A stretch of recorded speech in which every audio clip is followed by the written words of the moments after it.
Super. Bon, donc on est parti. Donc pour cette première réunion bilan du réseau national EDICNEM, je vais vous présenter les premiers résultats que l'on a obtenus dans le cadre du projet depuis 2018. Mais je vais débuter déjà par la genèse en fait de ce projet. Donc ce projet, il est issu d'un constat alarmant obtenu dans le cadre d'un suivi à long terme d'une population de DICNEM. Un suivi qui a été mis en œuvre sur la zone atelier de Chizé, qui fait partie d'une des grandes zones ateliers, donc de suivi des dynamiques agricoles, économiques, sociologiques sur les milieux agricoles. Donc, dans le cadre de cette étude, on a mis en évidence que l'ensemble des paramètres démographiques étudiés étaient en déclin. Plusieurs indices suggèrent que les paramètres démographiques et reproducteurs sont impactés par des effets directs liés à la destruction agricole, aux substances toxiques, mais aussi indirects suite au déclin des communautés d'insectes, à l'accroissement des pressions de dérangement et à la modification d'habitats sur les sites de rassemblement potentiellement et d'hivernage. Donc là, vous pouvez voir sur les graphiques du bas, le graphique à gauche, la taille de la population, suivi de la survie adulte, du volume des œufs, qui en fait en quelque sorte un proxy de la qualité individuelle des oiseaux, et la survie des nids. L'ensemble de ces paramètres sont en déclin avéré. Donc, que conclure? Donc, cette étude s'est basée sur une échelle spatiale relativement petite, autour de 450 km².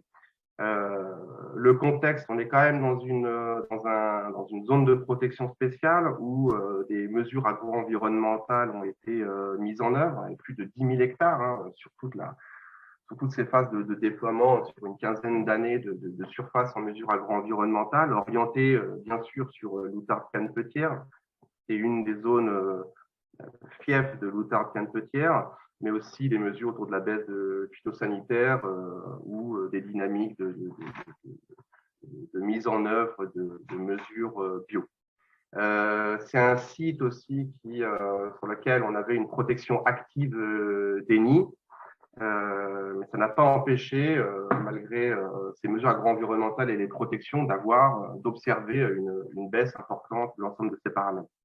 On est quand même dans un contexte en Poitou-Charentes où cette zone est considérée, le Poitou-Charentes est considéré comme un bastion pour l'espèce, où il a été estimé une population qui accueillait entre 13 et 20% de la population nationale en Poitou-Charentes. Donc, une question se pose: peut-on généraliser ces résultats à l'échelle nationale? Donc, suite à ce constat, que faire? Donc, on est parti dans l'idée d'initier une dynamique collaborative à large échelle autour de cette espèce dans les agroécosystèmes, et ce, afin de mener une campagne de suivi à large échelle. Donc, oui, c'est un sacré challenge, mais le défi a été relevé. On a développé une réflexion autour des actions et des objectifs à mener au niveau national, en prenant bien sûr en compte les besoins au niveau local, les questions que l'on a au niveau national pour répondre aux questionnements pour la population ne sont pas forcément les mêmes par rapport aux menaces et aux pressions qui sont exercées au niveau localement. On en a parlé tout à l'heure, avec des études plus spécifiques autour de l'éolien ou de la mise en œuvre d'infrastructures. Donc, en termes d'objectifs, on a l'estimation de la taille de la population. Pour cela, on a donc des protocoles autour des prospections mensuelles, l'évaluation du succès de la reproduction avec le suivi des nichés, l'estimation des taux de survie. Pour cela, on utilisera donc les données de bagages et suivi GPS, l'étude du déplacement de l'espèce, exclusivement avec les données de GPS, et enfin évaluer le niveau d'exposition aux substances chimiques, ici les pesticides, et ce sur base de prélèvements sur les individus. Donc, une fois le constat posé, une dynamique pour le programme national EDICNEM est lancée. Donc, le programme a débuté donc, sur les chapeaux de roue, on pourrait dire, avec un plan de sauvegarde local de l'espèce dans l'Est lyonnais, une collaboration LPO, on le voit ici en 2018-2019, on a regroupé ces 2 années. Donc, une collaboration LPO avec l'association API, mais aussi avec le GON et le Seine-Normandie. En 2020, l'association EPON et l'AEV de Paris nous a rejoints avec un site dans les boucles de la Seine. Puis en 2021, c'est le Poitou-Charentes, la LPO Charente Nature, le GOTS qui nous ont rejoints, mais aussi la LPO 24, le COGAR dans les Costières, Venatura dans l'Aube, l'association Hommes et Territoires dans l'Eure-et-Loire. Donc la dynamique participative est née et le réseau prend forme. Donc, qu'est-ce que cela veut dire en termes d'évolution de nombre de départements dans le programme national? 2018-2019, une évolution positive et du bagage partout, dans tous les départements qui sont rentrés dans le projet. L'année 2021, en lien avec la projection de l'année 2022, présente une forte croissance de l'ordre de 80% en 2021. Puis, de 2021-2022, on a une augmentation de 70% de participation dans le programme. Donc, en termes de nombre d'oiseaux maintenant bagués annuellement, ici, 2 programmes en cours au niveau national. Donc, on appelle ça des programmes personnels. Donc, le programme personnel national, puis le programme, donc c'est le 1091, et le programme personnel 1001, qui est le programme spécifique à la zone atelier de Chizé, donc le laboratoire du CNRS, cette zone atelière. Donc, l'augmentation annuelle, ce qu'on peut voir, c'est que l'augmentation annuelle, elle est continue, avec plus de 50% d'augmentation interannuelle. En 2021, c'est plus de 170 oiseaux bagués dans l'année. Bon, on m'a dit qu'on pouvait faire mieux et j'en suis sûr aussi. Donc, on attend de voir pour 2022. Donc, maintenant, le nombre d'oiseaux avec des bagues et bagues plus GPS. Donc, la proportion croît entre les années, excepté en 2019, on n'a pas pu poser de balises GPS, mais en 2018, c'est 12% des individus qui avaient une balise GPS en plus de bagues d'Arvik. En 2020, c'est 27% et 2021, c'est 29% des individus. Donc, les effectifs cumulés maintenant, donc des oiseaux avec bagues et bagues plus GPS. Donc, la courbe que vous voyez ici, c'est un effectif cumulé de l'ensemble des individus qui possèdent des bagues. Donc, certains individus qui possèdent des bagues ont un GPS. Donc, en 2021, c'est 323 EDICNEM bagués au niveau national sur les différents sites et c'est 77 individus avec une balise GPS. Donc, concernant les oiseaux bagués, donc l'objectif ultime, c'est de faire des contrôles, bien sûr. Attendez, vous avez mis une petite projection de 2022. Donc, pour 2022, en fait, la dynamique que l'on a, au vu des estimations au niveau local, nous permettrait d'atteindre des effectifs autour de plus de 650 individus bagués au niveau national. Et on atteindrait les 117 balises posées sur les individus sur l'ensemble de la France. Donc, il y a bien sûr des sites qui nous manquent, mais on arrive à avoir une couverture au niveau longitudinal et latitudinal assez impressionnant. Je vous montre ça juste après. Donc, cette fois-ci-là, donc sur les parties des nombres de contrôles. Donc, ça, c'est les contrôles des oiseaux bagués, c'est-à-dire une lecture de bagues qui a eu lieu. Donc, en dehors des oiseaux qui ont été bagués spécifiquement sur Chizé. Donc, ce que l'on a, c'est qu'on a une forte augmentation des oiseaux, des contrôles. Cette augmentation, elle est plus forte à partir de 2021. C'est l'année où a été déployé le site internet edicnem.com qui, dans le même esprit que blizzard.com, permet à l'ensemble des observateurs de pouvoir saisir directement ces données. Et donc en 2021, on dépasse les 250 contrôles dans l'année. C'est vraiment un très très bon début. Maintenant, en termes d'évolution des localisations, donc c'est toutes les données de positionnement qui sont issues des balises. Voilà, 2020, 2021, 4 couleurs, 4 départements, le 10, 78, le 30 et le 69. 2020, on débutait. 2021, on commence à avoir un grand nombre d'individus. 2021, c'est 56 émetteurs GPS qui sont posés, qui permettent de récupérer dans l'année plus d'1,6 million de localisations. C'est vraiment incroyable et on a encore de nombreuses balises à poser. Maintenant, les mouvements migratoires, je vous propose un petit tour d'horizon sur les mouvements migratoires issus des balises posées exclusivement dans le cadre du programme national, c'est-à-dire en dehors des balises posées spécifiquement sur la zone de Chizé. Actuellement, des analyses sont en cours, donc on ne les présente pas ici. Donc, voici l'ensemble des partenaires qui sont intégrés dans le programme national et qui posent des balises avec les partenaires financeurs qui financent l'ensemble de ces émetteurs. Donc, d'abord, ici, vous pouvez observer les trajets de migration en 2020 et 2021, post-nuptiaux pour les oiseaux qui ont été balisés dans les boucles de la Seine avec l'AEV de Paris et l'association EPON.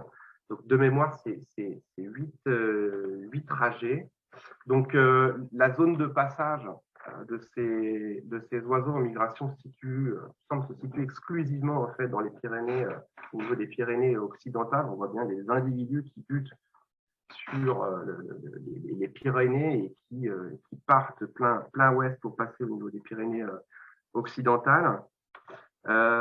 Ici, les trajets de migration 2020-2021, pareil, post-nuptiaux, donc des oiseaux balisés dans l'Est lyonnais et le Nord Isère, donc par la LPO Rhône et l'API.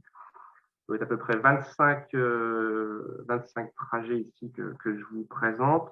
Donc la zone de passage exclusive que l'on a, c'est par les Pyrénées orientales cette fois-ci et le golfe de Lyon. Maintenant, les trajets de migration post-nuptiaux, toujours en automne, en 2020, pour les oiseaux balisés sur les 4 sites en France sur lesquels on a, dans le cadre du programme national, de la pose de balises. Donc l'Est lyonnais, Nord-Isère, les boucles de la Seine, puis le Gard, maintenant en vert, et l'Aube en violet. Donc c'est plus de 50 trajets. Donc, succinctement, qu'est-ce que l'on apprend? On apprend que les dates de départ des oiseaux sont entre le 1er septembre et le 24 novembre. La médiane se situe au niveau du 3 novembre. Les distances de migration vont de 800 km à 2400 km vers leur zone d'hivernage. Les oiseaux sont en vol actif entre 8 à 35 heures, c'est-à-dire en dehors des périodes de pause sur les haltes migratoires. Et on a obtenu des vitesses allant de 8 à plus de 140 km/h. Et ça arrive lorsque les individus prennent soit la vallée du Rhône, ou soit arrivent à prendre des thermiques et ensuite se laisser porter par les vents et arrivent à atteindre des vitesses de plus de 130, 140 km/h. Maintenant, je vais vous présenter la migration, c'est prénuptial, c'est en 2021. Donc, vu que ça a débuté, c'est sur les individus qui ont été balisés en 2020, sont donc revenus en 2021. On a donc peu d'individus encore pour le moment. On va en avoir plein qui vont revenir, d'ailleurs certains qui ont débuté leur retour. Donc là, c'est sur 2 sites, c'est le site de Lyon et des boucles de la Seine. Donc succinctement, qu'est-ce qu'on apprend cette fois-ci sur les dates d'arrivée? Donc les oiseaux arrivent entre le 16 février et le 31 mars. Donc le N est restreint. Donc on aura beaucoup plus de matière. On pourra affiner ces estimations-là, je dirais, dans l'année 2022. Donc date d'arrivée 16 février, 31 mars. Une médiane au 1er mars. Des distances entre 700 et 2100 km, des durées de vol de 7 heures à 32 heures. et des vitesses de 10 à 138 km/h. Donc maintenant, je voulais vous présenter rapidement l'histoire de B06. C'est un oiseau bagué sur Lyon.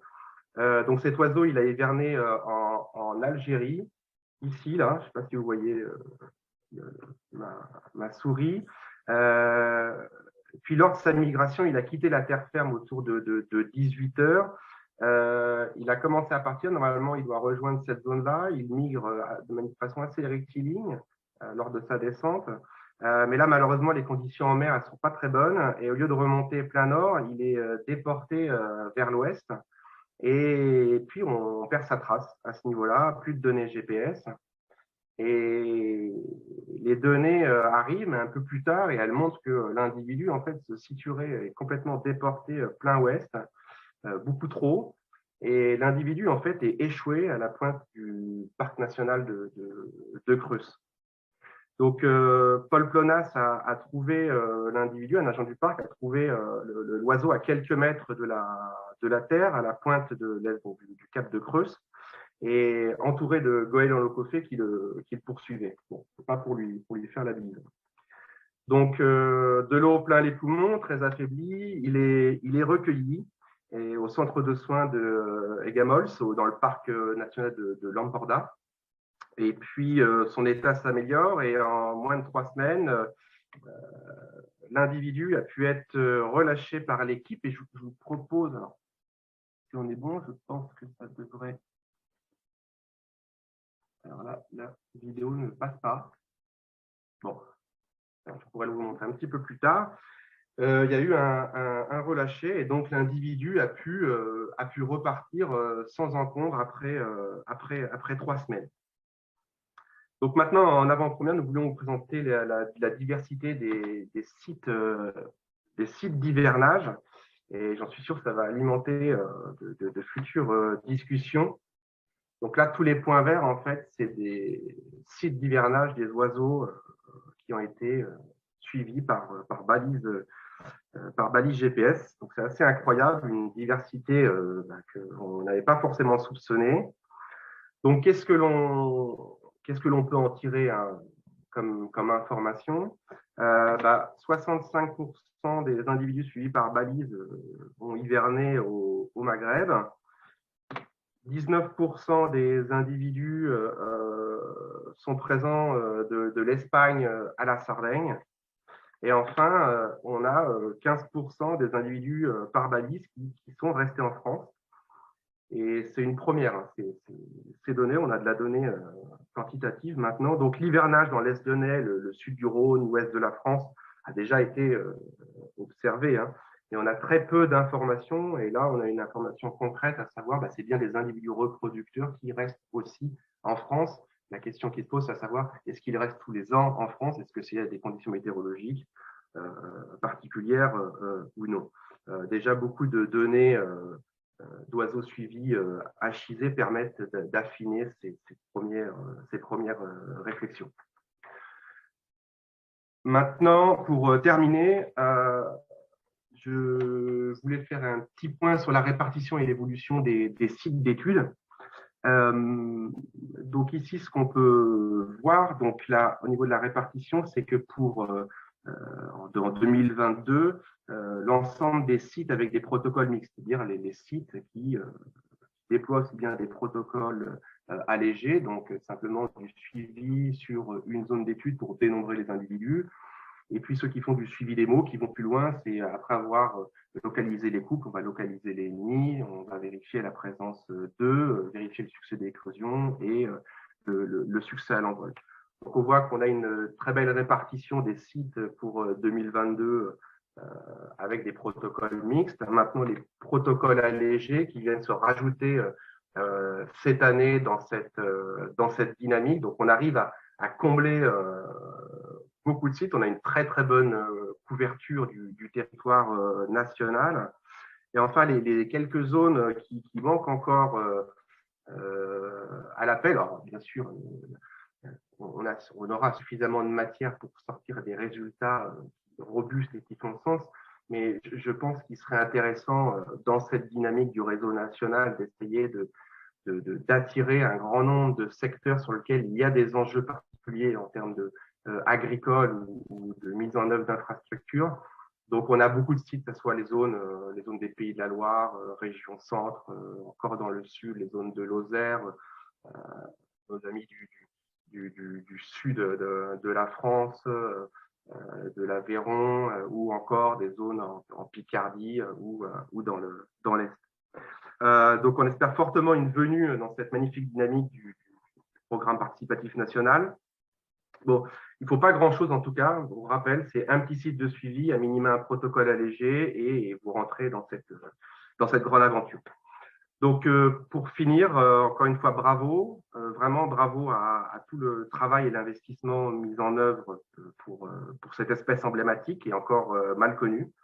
Je vais maintenant laisser la parole à Élie Gagier pour nous parler des bases de données, dénombrement et reproduction. Élie. Merci Steve. Ouais. J'enlève la présentation, je te laisse mettre la. Je vais partager, du coup. Ok. Super. Hop.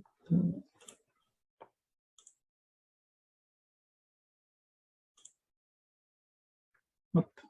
Est-ce que vous voyez bien mon écran? Oui. Ok, super. Du coup, moi, je vais vous faire un petit point sur la base de données de dénombrement et de reproduction suite à la campagne 2021. Donc, juste un petit rappel des deux types de suivi dont Steve parlait.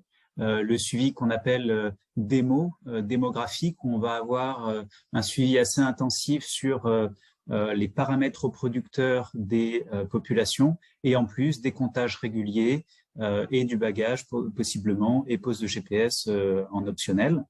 À contrario du type du suivi allégé, où en fait on n'a pas le suivi très poussé sur la reproduction, mais on a juste un passage mensuel pour estimer des densités de population et éventuellement on peut ajouter du bagage et de la pose de GPS.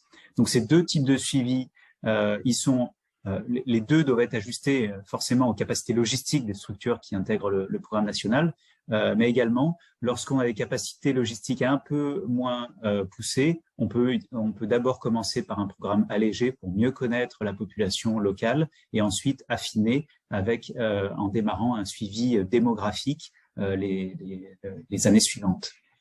Donc ces suivis se veulent réguliers dans le temps, c'est-à-dire il y a des comptages qui sont faits sur les zones favorables à un pas de temps égal, donc chaque milieu de mois, de façon à avoir une estimation de la quantité de DICNEM qui sont présents, de leur localisation, etc. Ici, vous voyez les premières données les données de 2021. Donc, c'est l'extraction de août, je crois, de Faune France pour les données de DICNEM. Donc, vous voyez là en gris, ce sont toutes les observations de DICNEM qui ont été faites pendant la saison de reproduction. Et en noir et rouge, ce sont les observations qui ont un code EDICNEM FR, donc qui est associé à ce programme national. Donc, vous voyez au passage, les structures qui ont rejoint le PNO représentent divers noyaux de population qui sont enseignés dans Faune France, mais il reste quand même quelques trous qui seraient intéressants de combler, ça et là. Donc, le suivi parcellaire qui correspond au suivi allégé. Il y a déjà une quantité phénoménale de données que vous avez récoltées, plus de 400 suivis avec traces qui concernent le code EDIC FR, donc qui sont dans le cadre du programme national, avec plus de 1900 DICNEM localisés lors de ces prospections sur différents secteurs. En termes logistiques, c'est aussi très impressionnant. Plus de 5000 km parcourus et 800 heures de prospection. Donc ça, c'est un effort collectif à saluer de la part de 40 contributeurs et une vingtaine d'autres qui n'ont pas fait de traces, mais qui ont contribué à l'utilisation de ce code EDIC FR. Donc là, vous voyez, il y a différents cartes de secteur avec en noir les trajets, donc les traces enregistrées. On utilise l'application Naturalist de Faune France qui on pourra y revenir tout à l'heure dans l'échange des questions. Il y a eu quelques couacs au début d'utilisation, mais qui étaient liés à la fois à Biolovision pour des raisons strictement informatiques, mais aussi à l'apprentissage de l'utilisation de cette application. Donc, je pense qu'en fin de saison de reproduction, la plupart des structures et des partenaires avaient une bonne maîtrise de cette application. Donc là, on va switcher vers une intégralité. On veut de plus en plus utiliser cette application pour collecter les données d'une même façon, en fait, pour obtenir des informations sur les pressions d'observation, donc soit le déplacement, mais aussi le temps de prospection, de façon à affiner les analyses, des choses qu'on avait déjà vues HISées sur les données de prospection, qui sont réalisées, pareil, depuis une quinzaine d'années. Et en fait, il nous manquait un effort de prospection qui n'avait pas forcément été bien mesuré. Donc là, on a une façon relativement standardisée, relativement facile à utiliser grâce au smartphone, qui pourrait être intéressante lors du traitement des données. Au passage, donc c'est suivi par CELER, donc ce programme allégé, il vise à étudier dans le temps où sont les EDICNEM. Donc c'est un passage sur toutes les parcelles favorables, mais pour cela, il faut définir un secteur qui soit humainement faisable, humainement, on peut le parcourir de façon standardisée chaque mois et d'année en année aussi, au moins sur le moyen terme. Donc, c'est pas la peine de définir des très grandes zones où on va s'épuiser logistiquement, humainement, etc. Mais on peut définir des zones à taille plus restreinte qui vont être suivies plus rigoureusement. Alors, très important, pensez à ajouter, quand vous faites les prospections, quand vous utilisez l'application Naturalist, pensez à ajouter le code EDIC-FR. Pourquoi? Eh bien,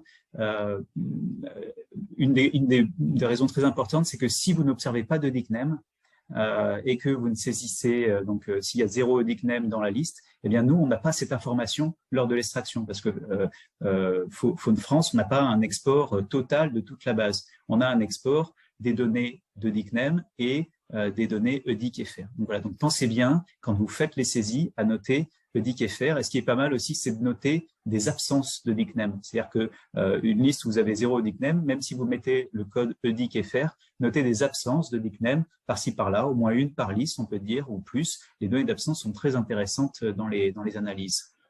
Voilà. Et donc, a posteriori, en fait, ces données, ce code EDIC-FR permet d'assurer que le suivi, les données qu'on a sous les yeux correspondent bien au suivi qui rentre dans le cadre du programme national et qui ne sont pas des suivis par des bénévoles ou des observateurs lambda qui apportent des informations sur le secteur, mais qui ne sont pas des informations qui suivent forcément le protocole établi par toutes les structures.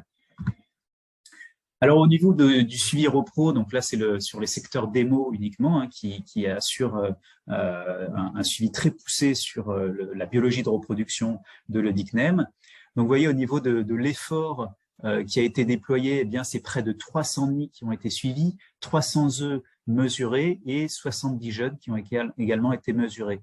À titre d'information, hein, pour comparaison, dans l'article qui a été établi sur une vingtaine d'années sur le suivi de CHISé sur la zone atelier, on avait un peu moins du double de nids qui a été suivi, un peu moins aussi du double d'œufs mesurés, quasiment le même nombre de jeunes mesurés. Donc là, en fait, en une année, on arrive à avoir une taille d'échantillon qui est vraiment impressionnante et qui permet d'avoir spatialement une quantité d'informations équivalente à presque une vingtaine de données, une vingtaine d'années de collecte de données sur un secteur en particulier. Donc c'est extrêmement intéressant et ça répond aussi aux objectifs du projet. Hein. Je vous rappelle ce que Steve disait, c'était on avait estimé des tendances relativement alarmantes sur un site. Maintenant, en fait, on arrive à déployer on arrive à multiplier les stations d'échantillonnage et à avoir des collectes de données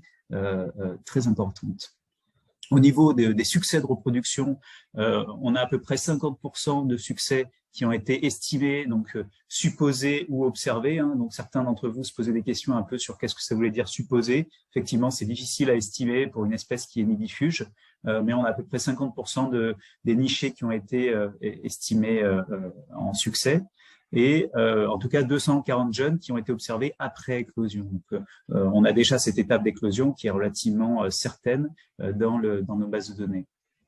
Ce qu'apporte cette première année avec de si nombreux partenaires, c'est une information sur la protection des nichés. À peu près 45% des nids ont reçu une protection pendant la phase d'incubation. Et l'information brute qu'on en retire, c'est que sans protection, on a 25% de succès à l'éclosion, alors qu'avec protection, on double le succès d'éclosion. Donc, ça apporte un élément de réponse comme quoi la protection est probablement importante pour signaler le nid aux agriculteurs, parce que cette protection, en fait, son principal but, c'est éviter la destruction du nid par les machines agricoles. Donc là, il faudra faire des analyses un peu plus poussées au niveau spatial, etc., des contextes locaux, éventuellement. Mais a priori, la protection des nids en tout cas, est importante. Et donc, dans les années suivantes, c'est important de continuer ces efforts de protection et de dialogue avec les agriculteurs. Voilà, un petit zoom là sur ce graphe qui présente les volumes d'œufs qui ont été mesurés dans l'étude HISE, donc sur une quinzaine d'années en noir. Et vous voyez en rouge, les points représentent les moyennes des volumes des œufs dans les différents secteurs qui ont utilisé le suivi démographique, et la barre rouge horizontale, c'est la moyenne à l'échelle de la France de tous les secteurs. Donc la moyenne de la France correspond à peu près à la moyenne de ce qui avait été vu à HISE, donc ça c'est intéressant aussi de voir qu'on se situe, on arrive à retrouver la biologie moyenne de l'Oedicneum criard. Par contre, vous voyez qu'il y a une hétérogénéité très importante entre les différents secteurs. Donc là, ça pose des nouvelles questions, savoir si il y a des sites où les Oedicneum investissent énormément dans le volume des œufs, dans leur reproduction, et d'autres sites où ils investissent moins. Est-ce que c'est quelque chose qui est juste spatial et on va toujours avoir ça d'année en année, ou alors est-ce qu'il y a eu à certains endroits des mauvaises années ou des meilleures années, comme ce qui était le cas à HISE, hein, par exemple, avec des années où les volumes étaient très très hauts et d'autres où les volumes étaient très très bas. Donc ça, cette hétérogénéité appelle à continuer les suivis. Donc, en ce qui concerne cette année 2021, le bilan est extrêmement positif en fait sur la récolte de données. On a vraiment une dimension nationale maintenant de la biologie de reproduction de l'Oedicneum criard, plus basée sur 3-4 sites en France, mais sur un nombre beaucoup plus important, des milieux plus importants. Donc, maintenant, il va falloir analyser toutes ces données-là. Et en tout cas, ça permet de confirmer certaines hypothèses qu'on avait à l'échelle d'un site HISE, mais aussi ça soulève d'autres questions et ça appelle à poursuivre les suivis pour évaluer les natures d'hétérogénéité qui ont été constatées entre les différentes structures. Voilà, et maintenant je vais passer la parole à Rémi sur la partie démo. Alors, je partage mon écran.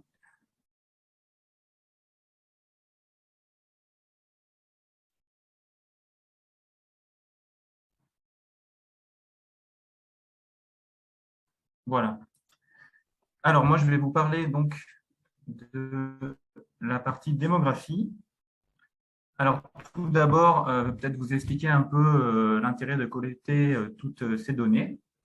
Donc, on propose de collecter différents types de données, des données de comptage, des données de suivi d'identification et des données qui vont être issues du bagage.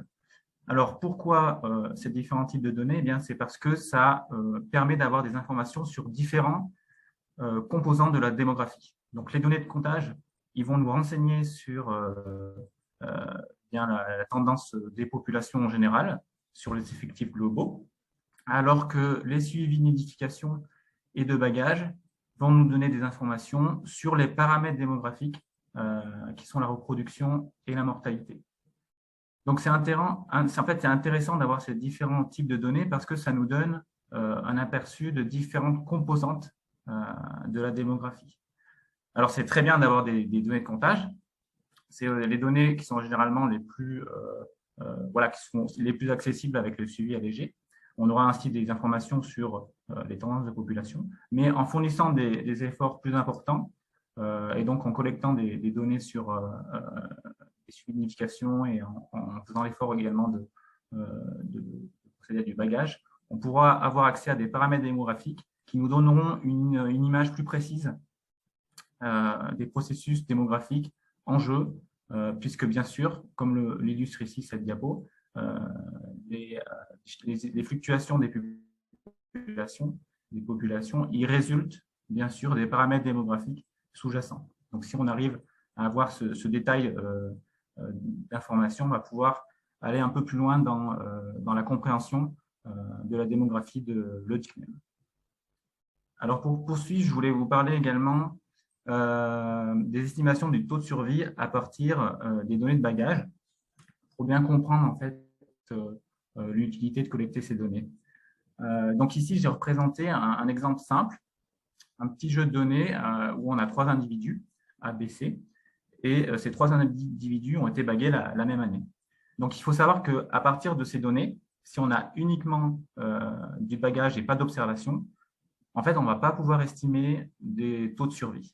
Donc on va peut-être pouvoir collecter des informations en termes de mesures morphométriques ou de collecte de plumes. Donc ça sera des informations bien sûr utiles, mais on ne va pas pouvoir avoir d'informations démographiques. Pour pouvoir avoir un intérêt démographique avec ces données, il va falloir faire des relectures de vagues, c'est-à-dire poursuivre le suivi les années suivantes.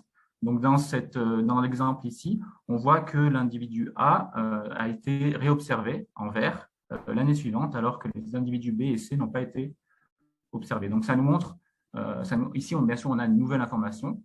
L'individu A, par exemple, a survécu. Pour ce qui est de l'individu B, qui est donc non observé, on peut se demander s'il est mort ou vivant. Alors on peut penser qu'il est peut-être mort parce qu'il n'a pas été observé. Mais si on poursuit le suivi une année de plus, on peut très bien constater qu'en fait cet individu est toujours vivant. Donc ça signifie qu'il n'a pas été observé lors de la 2e année, alors qu'il était pourtant vivant. Donc ça montre bien ici que les données qu'on va récolter, elles sont nécessairement lacunaires, et en particulier pour le licnem, qui est une espèce difficile à observer, et qui, dans un contexte parfois agricole, avec des hauteurs de végétation qui croissent aussi en saison, qui rajoutent une difficulté supplémentaire. Donc on comprend que ces données-là, elles ne sont pas nécessairement faciles à interpréter de manière brute. Et c'est pour cela qu'on les analyse de manière statistique.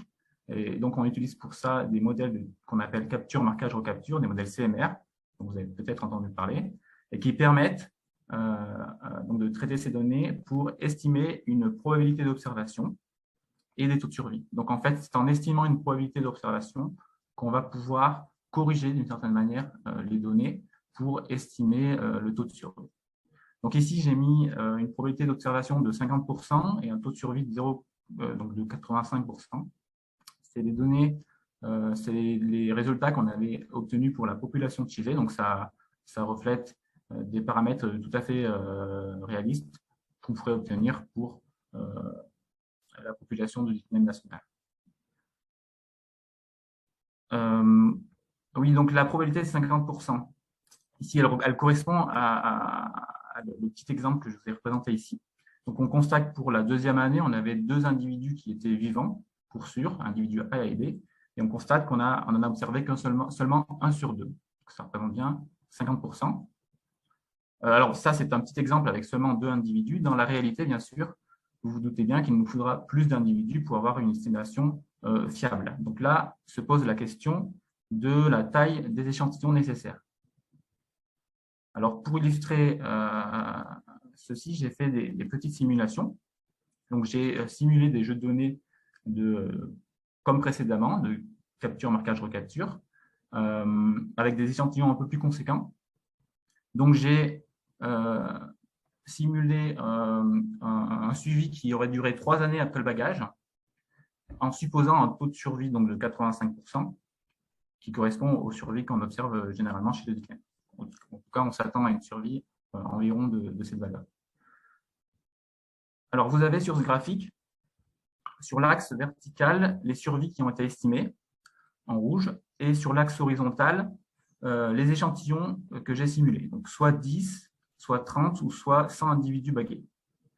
Donc, ce que vous pouvez constater, c'est que la précision de l'estimation, elle augmente évidemment avec la taille de l'échantillon. Donc, c'est naturel parce que plus on a d'individus, plus on collecte d'informations. Donc, en noir, vous avez la valeur que j'ai simulée. C'est la valeur qui devrait être trouvée par le modèle. Donc, ici, on a une probabilité d'observation de 50%. Et ce que je voulais vous montrer, c'est ce qui se passe lorsqu'on a une probabilité d'observation qui tombe à 20%. Donc, ce sont les nouveaux estimations en bleu. Donc, on constate qu'on a toujours cette augmentation de la précision avec les tailles d'échantillons. Mais ce qu'on constate, c'est que l'incertitude est bien plus grande lorsque la probabilité d'observation diminue. Et je voudrais attirer votre attention en particulier sur l'estimation qu'on obtient pour une taille d'échantillon de 100 individus avec une probabilité d'observation de 20%. Vous pouvez constater que l'incertitude ou la précision, comme vous voulez, de l'estimation qu'on obtient, elle n'est pas nécessairement plus grande que celle d'un échantillon plus petit, ici 30 individus, mais avec une probabilité d'observation plus forte de 50%. Donc, d'où le message ici qui s'affiche. Baguer le maximum d'oiseaux n'est pas toujours la meilleure stratégie. En fait, il faut vraiment penser à un compromis entre le nombre d'individus qu'on peut baguer et ensuite l'effort d'observation qu'on va pouvoir fournir. Donc ça, c'est vraiment important. Voilà, donc pour conclure et revenir sur ce message clé, à savoir donc trouver le bon compromis qui entre donc effort de bagage et lecture de bac qui vous sera le plus approprié par rapport à votre situation. D'une manière générale, mieux vaut un petit site bien suivi qu'un grand site difficile à suivre parce que surdimensionné par rapport à la capacité logistique locale. Alors bien sûr, également, un conseil qu'on peut donner, c'est de baguer les individus localement, puisque le but, c'est de pouvoir faire des lectures de bague. Donc, ce n'est pas nécessairement utile d'aller baguer des individus qui seraient à des dizaines de kilomètres des zones d'études où vous concentrez l'effort du suivi. Donc, le bagage qui, pour rappel, se fait en priorité sur les sites avec suivi des mots, mais qui peut également se faire sur les sites avec un suivi allégé. Donc également penser aux opportunités que représentent les dénombrements mensuels pour effectuer des lectures de bagues. Donc, ce sont des moments très opportuns. Et si jamais une bague est non visible, non, plutôt si la bague est visible mais non lue parce que l'oiseau n'avait pas le comportement adéquat ou les conditions n'étaient pas bonnes, ça peut être intéressant de le noter quelque part pour pouvoir revenir ultérieurement, si vous avez le temps, de revenir. Voilà, et enfin, un dernier rappel. Donc, Steve l'a évoqué tout à l'heure. Toutes les bagues lues peuvent être entrées sur le site www.dicnem.com qui permet donc de centraliser toutes ces données. Voilà, c'est tout pour moi. Je vais passer maintenant la parole à Steve de nouveau. Oui, vu que tu avais la... Oui, tu m'entends? Ouais. Oui. Tu avais la main. Non, c'est parce que la connectivité de Olivier n'est pas très bonne. Donc, en fait, on va lui partager on va afficher la présentation et il va faire sa présentation. Si tu veux, je vais reprendre la main. Ouais, Rémi, s'il te plaît, ouais, si tu pouvais, ou Steve, continuer le partage d'écran parce que chez moi, c'est hyper instable et j'ai les coupures régulières.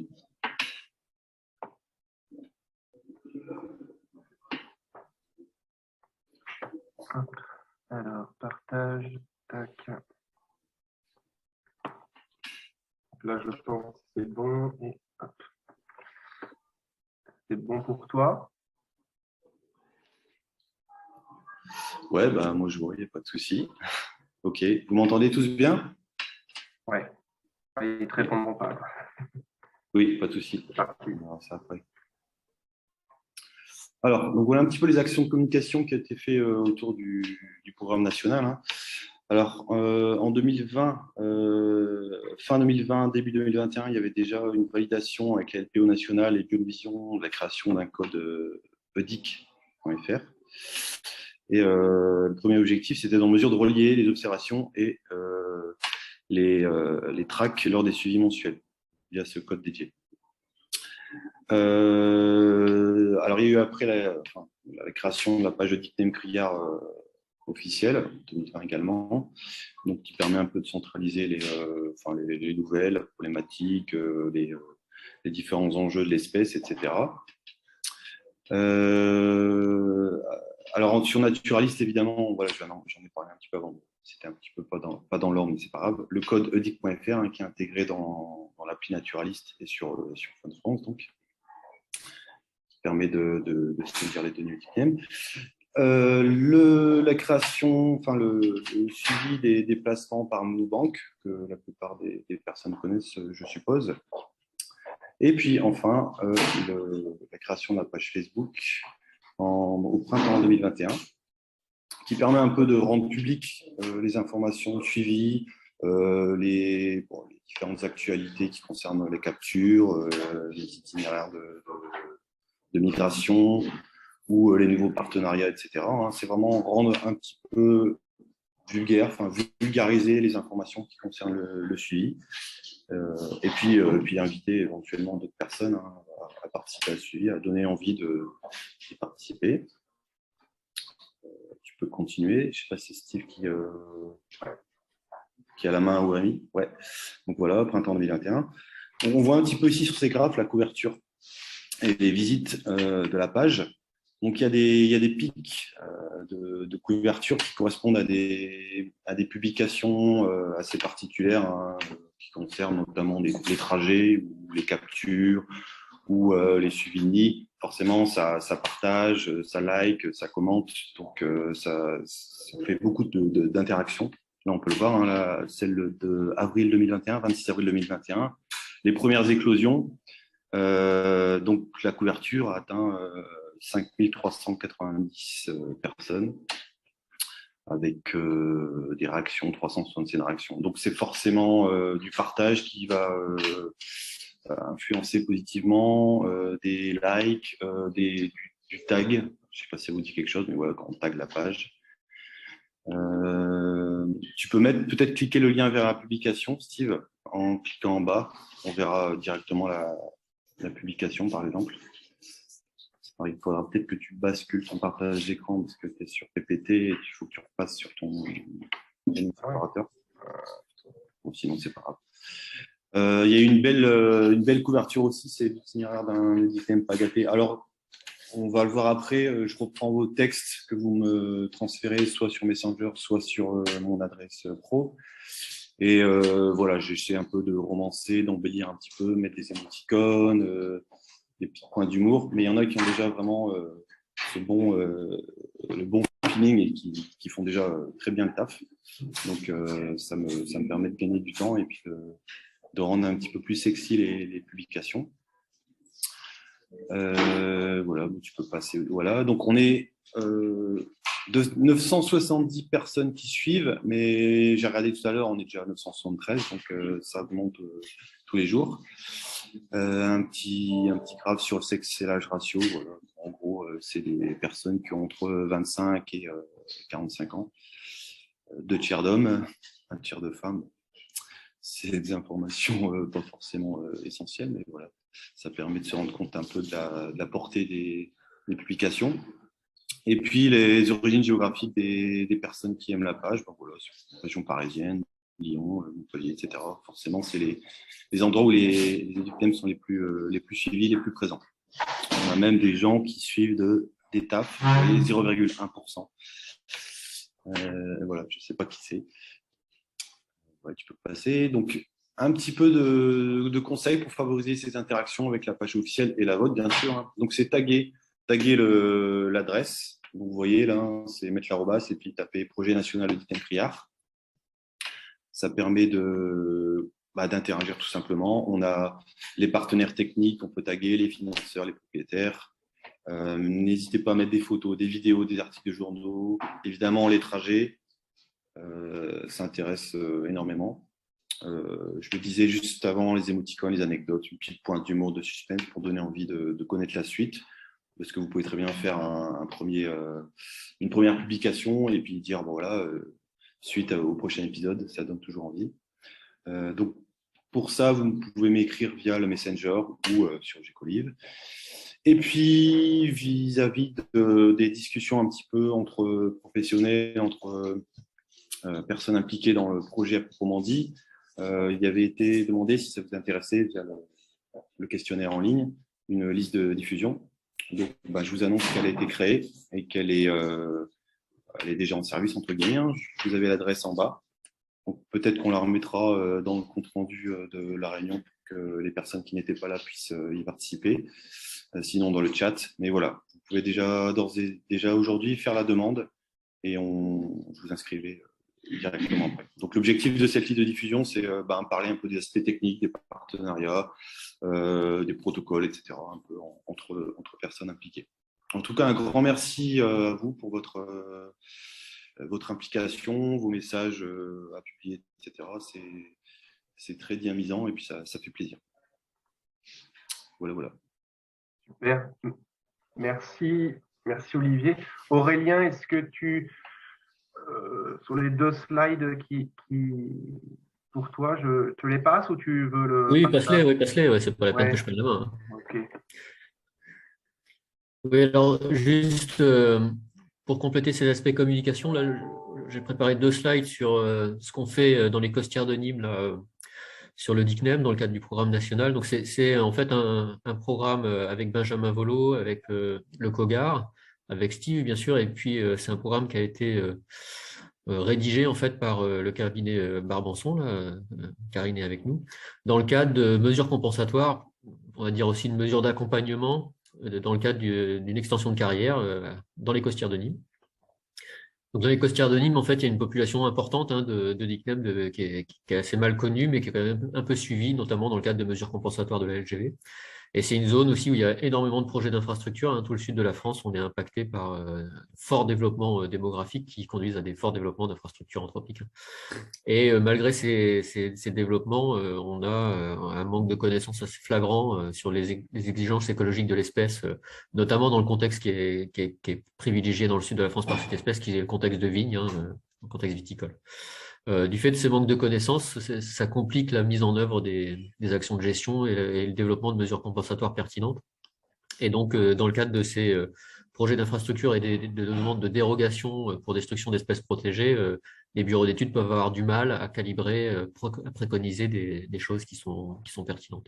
Et donc, c'est dans ce cadre-là que le cabinet Barbanson a proposé que dans cette demande de dérogation pour destruction d'espèces protégées de la carrière d'Aigues-Vives, il y ait une étude scientifique en fait qui soit menée. Et donc, il y a un cahier des charges en fait pour cette étude qui a été rédigée par le cabinet et qui en fait a été rédigée en concertation avec Steve et puis ce qui permettait de s'insérer dans le programme national. Alors dans ce cahier des charges en fait, dans cette mesure compensatoire, mesure d'accompagnement, il y a 3 actions en fait. Il y a une étude vraiment scientifique pour améliorer les connaissances de l'espèce dans les costières, donc avec le protocole national, les comptages bien sûr, le suivi démographique bien sûr et aussi la pose de GPS. Et puis, les résultats de cette étude, ils doivent servir à développer des mesures compensatoires sur une 2e phase de compensation qui interviendra après le programme, qui soit du coup pertinente pour l'espèce. Et puis, chose originale dans une mesure d'accompagnement ou dans une mesure compensatoire, il y a eu la demande d'organiser un colloque à l'issue de l'étude. Et donc, c'est surtout de ça dont je voulais vous parler aujourd'hui, pas tellement le reste. Donc, tu peux passer, Steve. Donc, l'idée, c'est qu'en fin de programme, on a un budget dans le cadre de cette mesure compensatoire et d'accompagnement. Il y a un budget dédié pour organiser un colloque en 2023. Donc, l'idée, c'est de le faire dans le sud de la France, donc plutôt à proximité du site d'études, parce que c'est quand même une mesure qui est financée par une entreprise qui est dans le sud de la France. On émet pour le moment la proposition de le faire au CEF, là, mon laboratoire, pour plusieurs raisons, pour notamment une raison très pratique, c'est qu'on a accès à un amphi gratuitement de 150 places, qui a un restaurant administratif qui permet de faire la restauration simple sur place. Et puis on peut faire de l'hybride, on peut faire de la visio et en même temps du présentiel. On a l'habitude maintenant dans cet amphi de gérer ça. Donc on ferait ça au CEF, a priori, plutôt avant la période de terrain, donc février-mars 2023. Steve va envoyer rapidement un sondage pour essayer de fixer une date et recenser un peu le nombre de participants potentiels pour vérifier qu'on rentre bien dans la jauge de la salle, en espérant qu'il n'y ait pas de mesure de restriction des jauges. Et puis on va construire progressivement au cours de 2022 le contenu du colloque, donc ça se ferait sur une journée a priori. Alors, ce ne sera pas nécessairement que des intervenants du programme national. On peut imaginer des liens avec l'IMAT, avec l'OFB, avec la LPO nationale aussi. Et puis, du coup, c'est un programme, c'est un colloque pour lequel on a un budget déjà réservé, déjà dédié, ce qui est quand même assez confortable. On n'est pas obligé d'aller chercher d'argent. Donc, on imagine un colloque, bien sûr, gratuit, avec, si possible, une prise en charge des repas du midi et des pauses par le budget disponible. Et on peut éventuellement aller chercher des budgets complémentaires si nécessaire. Voilà, pas plus. Yes. Super Aurélien. Ouais, c'est vraiment une super nouvelle et on va essayer d'aller investiguer auprès de l'ensemble du réseau, je dirais potentiellement les présentations. Nous, oui, l'intérêt, comme dit Aurélien, c'est bien sûr, ce ne sera pas que de faire un bilan au niveau du programme national, mais surtout d'avoir un peu comme les colloques Busard, d'avoir un retour d'expérience, une présentation des études qui sont menées au niveau local, une présentation des enjeux au niveau local.